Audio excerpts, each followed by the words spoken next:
For Comedy Hype News, I'm Dom Smith. When audiences go to a Dave Chappelle show, they're going to be doing more than just laughing. The same goes for the iconic Chappelle Show. The show, along with his stand-up, provided many examples that prove the show was way ahead of its time. Politics, racism, celebrity scandals, gender, and equality issues are all heavy on their own, but Chappelle has been able to tackle these topics with humor and thought. Chappelle has always used his comedy to comment on the way we behave, think, and act. Some of his jokes have even come true years after they were told. Here are 5 warnings from Dave Chappelle that came true. First, at number 5, Chappelle predicted the popularity of CBD.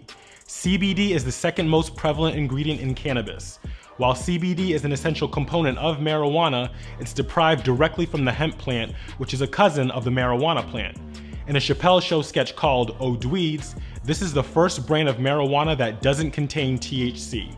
The name makes fun of O'Doul's, a non-alcoholic beer. Fast forward to 2019, and CBD and hemp shops are found everywhere in America. This is due to the legalization of industrial hemp thanks to the US Farm Bill in 2018. These shops have become so popular in American culture, we wonder how Chappelle predicted this phenomenon. Coming in at number 4, we've got police conspiracies involving people. Chappelle's 2000 HBO special, Killing 'Em Softly, is filled with jokes about race and black people's relationship with the police.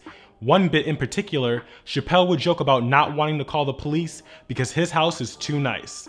The cops would come over, assume Chappelle is a robber, and they'd shoot and sprinkle crack on him. Don't you think it's a little suspicious that every dead black person the police find has crack sprinkled on them? Come on, man. Who gets shot and sprinkles crack on themselves? Chappelle's jokes would come to life countless times after the bit, like Detective James Arbini, who was a 14-year veteran of the New York City Police Department. He was convicted of planting crack on a woman and her boyfriend back in 2007. To make matters worse, during the trial, a detective testified that officers planted drugs on innocent people often. And most recently, Amber Geiger, a police officer in Dallas, Texas, would kill her black neighbor, Botham Jean, because she thought he was in the wrong apartment. At number 3, we find out that Chappelle was right about the Me Too movement.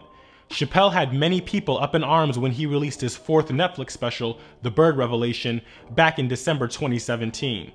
In the special, Chappelle would joke about Louis C.K. and the many sexual misconduct allegations that surfaced that year.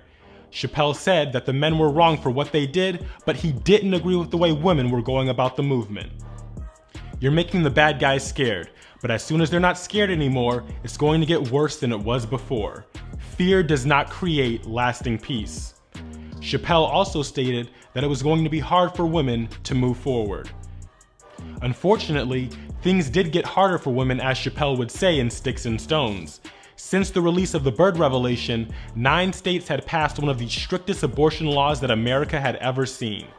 These states have outlawed abortion if a heartbeat is detected, which can be detected as early as 6 weeks, before some women even find out that they're pregnant. This is just another example of Chappelle warning us what might happen in the future. Next on our list, Chappelle was right about people looking at celebrities and us looking at celebrities for answers beyond entertainment. Dave would discuss this in For What It's Worth. Right after 9/11, they had Ja Rule on MTV. They said, let's hear what Ja's thoughts are on this.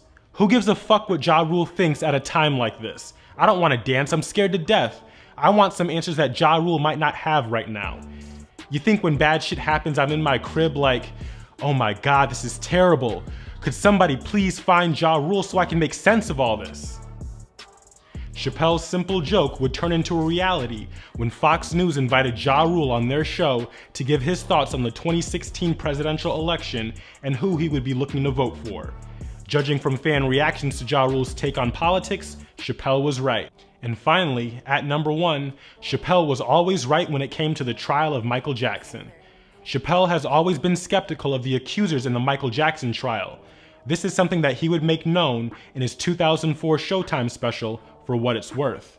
In the hour-long stand-up set, filmed in San Francisco, Chappelle questioned why a 10-year-old would want to meet Michael Jackson. This kid is 10 years old, he doesn't remember Thriller. What do you want to meet Michael Jackson for? I remember Thriller and I only kinda want to meet him, Chappelle joked. From the beginning, Chappelle always knew the details of the case didn't add up. A year after the special was released, Jackson was acquitted on all charges related to the abuse of the underage child. It would later be revealed that the 14-year-old boy who testified against Jackson was lying under oath. The family had had a history of filing false claims in order to get money. When one of the attorneys asked the boy to tell the jury why he lied under oath, he responded, "I don't remember. It was 5 years ago. I don't remember nothing." Shortly after Jackson's acquittal, the mother of the young boy, Janet Arvizo, was charged with fraud and perjury. Attorneys came to the conclusion that the family lacked credibility and that the charges were false. During Jackson's 2005 trial, Wade Robson defended Jackson and claimed that he was never touched inappropriately. Several years later, in 2013, Jackson would be accused of child molestation yet again, this time by Robson and James Safechuck. Investigators would find many inconsistencies in Robson's story. When asked about some of the discrepancies, Robson claimed that his memories had evolved. Chappelle would double down on his Michael Jackson take in 2019 Sticks and Stones. I do not believe it. Chappelle would reiterate while mentioning the fact that Macaulay Culkin claimed he was never abused by Jackson, something that Robson himself once said. Chappelle's humor has always been insightful and smart, but no one could have predicted that some of the stand-up sketches and stand-up routines would actually come true. For Comedy Hype News, I'm Dom Smith.